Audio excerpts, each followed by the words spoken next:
حضرت عبداللہ بن عمرو بن عاص رضی اللہ عنہ سے روایت ہے کہ رسول اللہ صلی اللہ علیہ وسلم نے فرمایا، آدمی کا اپنے والدین کو گالی دینا کبیرہ گناہوں میں سے ہے۔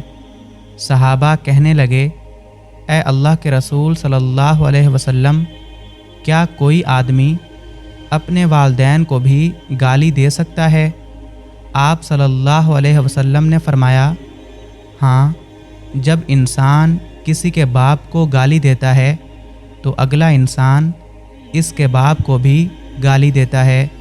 جب یہ کسی کی ماں کو گالی دیتا ہے تو وہ بھی اس کی ماں کو گالی دیتا ہے۔ بس اس طرح یہ دونوں کبیرہ گناہ کے مرتکب ہوتے ہیں۔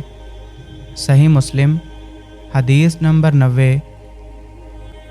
اللہ سے دعا ہے کہ اللہ ہمیں صغیرہ و کبیرہ گناہوں سے محفوظ رکھے، آمین۔